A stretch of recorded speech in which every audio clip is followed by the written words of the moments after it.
Darragh, good to see you ahead of the playoffs. How are you and the rest of the lads feeling? Yeah, everyone's excited. Looking forward to the challenge, Coventry. It's a great situation to be in. Yeah, but it's one that we'll look forward to. Obviously, each team has kind of gone about it a different way. You guys were safe in there with a few games to spare, so it's kind of given the manager a chance to change it a little bit, maybe rest a couple of players. How do you view that compared to maybe a Coventry or a Sunderland who have kind of just got in there and they've been playing full throttle right up until the last game? Yeah, in terms of us, it's been good to kind of give players a chance who haven't played an awful lot of football. That's the beauty of our squad.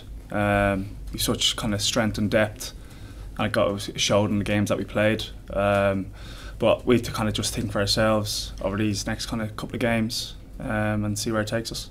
How are the emotions going into these games? Is it one of excitement? Is there a sense of apprehension there? How do you guys feel given the season that you've had?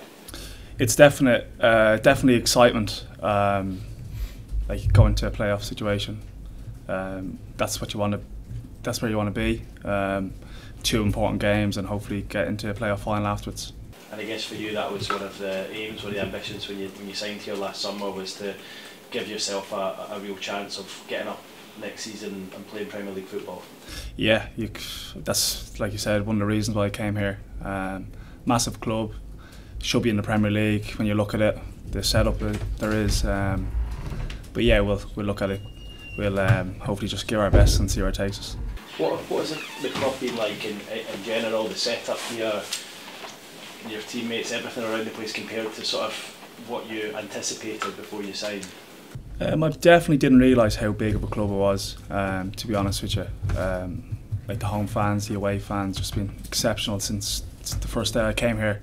And it's great to be able to kind of give something back to the fans by giving these 2 kind of playoff games, and like I said, hopefully a playoff final afterwards.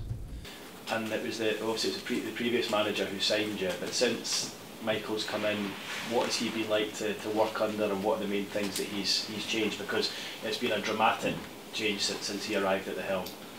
He just kind of brought a level of consistency more than anything else in the performances, a level of belief in the squad, and just the togetherness. You see that in the performances. Everyone's kind of together, everyone's kind of playing for the man next to them, which kind of shows in every game we play. And the detail in training has been really good since he's been in. Does it help, do you think, that he has achieved what he has in the game as a player? Do you guys sort of look up to him with ultimate respect, if you like? Yeah, you obviously have one eye, obviously what the gaffer's done at United and clubs before that. But as a coach, he's come in, he's been exceptional. I've learned so much, but everyone else would say the same. They've kind of upped their game, they've improved their game, which is a credit to him. It looks as though he could still be playing himself. Yeah, sometimes he joins in, he could be the best, but yeah, he was a great player, and it's great to work under such a person like him. And it must be like the transformation as a whole to have gone from, I think was it 21st you were in the Championship when he arrived, to get yourselves up to 3rd and then eventually finish 4th. It's been pretty impressive from the outside looking in. What has it been like to be part of? Yeah, it was a tough start. Obviously, just kind of no hiding place. But then, like I said before, he's kind of brought that level of consistency from everyone, and that, like I said, that belief. And we'll just kind of take it step by step. He's never kind of looked forward too much, game by game, day by day, which is we've kind of reaped the benefits from. Michael is very level-headed, I think it's fair to say. He doesn't get too up and he doesn't get too down. Is that something that's been helpful for the squad as well? Yeah, definitely. Like going into these games is kind of just another game for us. I know people might say differently, but that's what it is. Every game we go into, we try to do our best, and it won't be any different. But will it though? Because regardless of what Michael might say to you, and it is just another game, there's a lot riding on it. There is to the outside, but like I said, we've tried to be consistent over the season, our performances, and we'll try to be consistent again in these next 2 games. And like I said, just give our best we can. That's all we can do. Does it help or does it hinder that you've obviously played Coventry very recently? Sorry, say that again. Does it help or does it hinder the fact that you have played Coventry very, very recently and you know what they're about? I think we can definitely use it to our advantage and see what things we can improve on. Definitely, yeah, from the group and individually, yeah, it's definitely will help. And in terms of Jonathan Woodgate, how important has he been in the whole setup and the way that things have improved since Michael came in?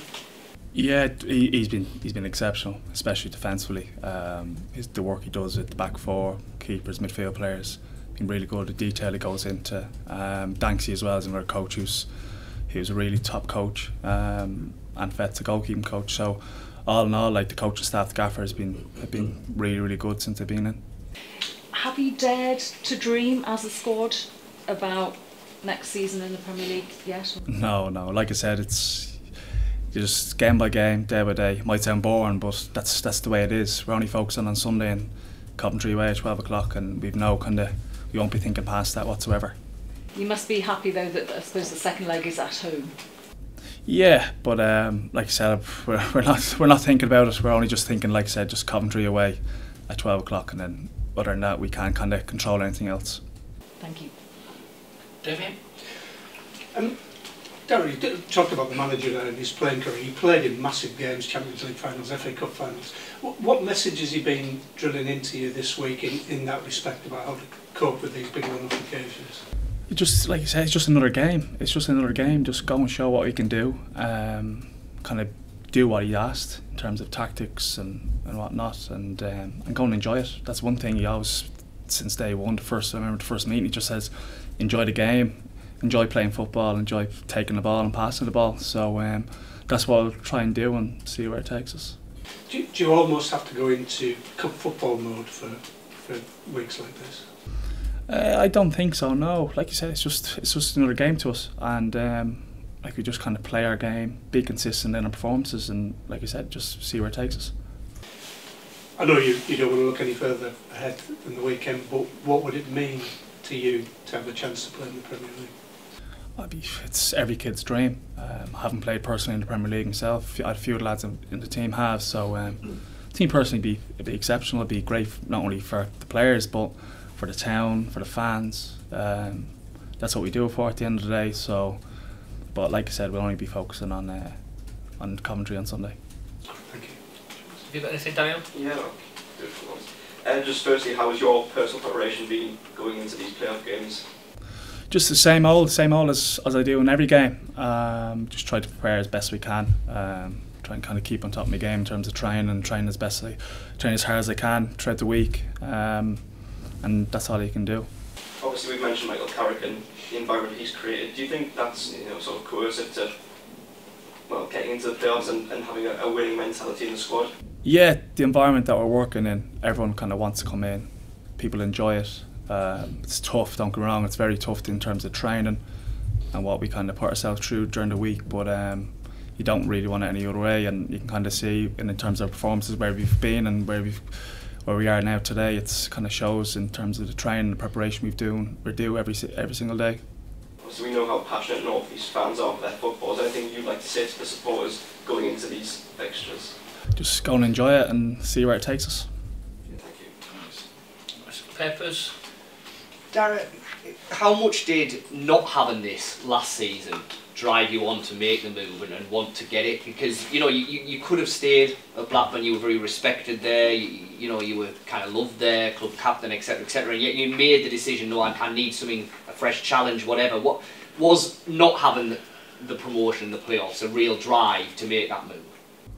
Yeah, definitely played its part, but at that period in time I was kind of ready for a change. Yeah. Spent 11 years at Blackburn, great club, fond memories there, but like I said, I just wanted a change, wanted to mix it up, and but going back to your question, yeah, it definitely did drive me on to in this promotion push. And so obviously you come in, and for everybody it was a difficult start to the season. Things didn't go well, the change of manager, etc. I mean, I'm not saying there were times when you thought I made the right move, but were there times when you were thinking, how is this going to pull together? How are we going to get this pulled together? Because you forget just how much upheaval there was, and then there was obviously the spell under Leo when we weren't sure if Michael was coming, etc, etc. I mean, it was difficult times. It was, but that's football for you. It's it's up and down, and but I have to say credit to the group how they responded. Obviously, when the gaffer came in, we were in a kind of tough place. I remember, I think the first game was Preston away, we lost 2-1. So just goes to show the lads had resilience, and they just push each other, and that's a credit to everyone here, and we're all good mates on the pitch and off the pitch, so kind of that helps. And then was there a point quite early under Michael where you thought, do you know what, this is going the right way now, things are clicking, results obviously started to come, but were there little things, whether it was in training or whether it was on matches or whatever, where you thought, no, the corner's being turned here, and you know we've got plenty of the season left to get to where we still want to try and get to? Yeah, from the first day we kind of believed, like, lads, things can change, and obviously you have the Notts Forest story of last year. They were in probably a similar situation, probably worse off, I can imagine. But yeah, like, football kind of changes quick, and I just kind of keep doing the consistent things day in, day out, doing the right things, and that's what the gaffers brought in. The training, the intensity of training, the level of detail it's gone into, and then going back to the lads, like, the lads bought into it. That's first and foremost. If the lads don't buy in, then you won't get the results. And credit to the lads, they all bought into it, and the results kind of went that way. And do you think it helped that, you know, for all that it didn't start that well, the core of this squad still has a lot of big characters, a lot of experience, you know, your Paddies, your Dales, your Johnnies obviously, etc., that for all that on the outside it might have looked like things were not that great, actually the core was still really strong? Yeah, and that's the personality of the lads, just goes to show. Like I said, they were kind of like never give up. They would keep pushing each other. Like you said, training was at a good level, and even though the results weren't going our way to start the season, I still believe that we did have the good top quality players in the squad, the likes of Tubas and Izzy's and Johnny's. And you can go on and on, and I always had that belief that we will turn the corner, which we did, and now I'm pleased obviously that happened. In Victor Gyokeres, Darragh, you come up against the toughest championship striker you can come up against, because obviously Tuba's on your side. How did you find last on Monday against him, and you know, how much are you looking forward to the challenge going ahead in the next 2 games against him? Yeah, like you said, it's a challenge. It's great. He's scored, I don't know how many goals he scored this year, but he's a top forward in the division. But no, it's definitely something that you look forward to as a player. You want to be competing against the best and see how you kind of turn out. But no, it's definitely one that I look forward to. Yeah, I know you mentioned you're not looking past the first leg yet, but obviously Middlesbrough fans have sold out the Riverside for the second leg. I mean, how important could they be for that second leg when, you know, essentially this tie is decided? Yeah, since the first day I've come in, the fans have been unbelievable, like, especially at home. Riverside, they've sold out many occasions this year, and it definitely helps the squad, especially in like those tight moments in games, and you can just hear the fans singing and kind of cheering you on. It definitely helps, and hopefully they can help us again.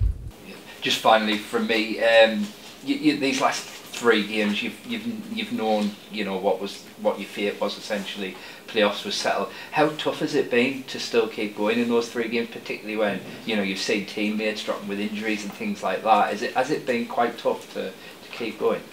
Not really, no, because you need to keep going, keep doing your best. Because if you kind of come off it a bit, you'll get found out. And we kind of tried to keep our performances, like I said, consistent. And it gives the other lads a chance. Obviously, you said the lads got injured, and then other lads came in, so it kind of gets them up to speed as well if they're required. But no, it's just like I said, it's just being consistent about your performances day in, day out, and kind of not getting too ahead of yourself.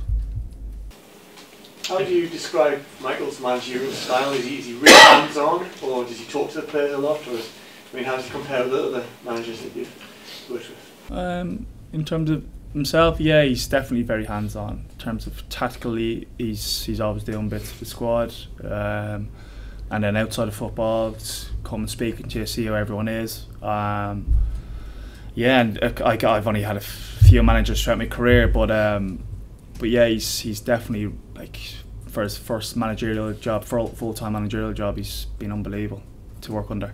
Do you think he's got a huge future in the game? I mean, there's a lot of teams being linked with him, like Tottenham and Premier League clubs, and he's obviously catching people's eyes for what he's doing here. Yeah, of course. Like I said, we weren't in too great of a position once he came, but he's kind of transformed us, given us that belief to go and show what we can do. And it's, like I said, it's credit to himself, credit to his coaching staff for being able to do that, because it was a tough environment to come into at the start. But like I said, he's kind of helped us and helped give us that belief and confidence to go and push ourselves. Does it help that he's achieved so much in his own career?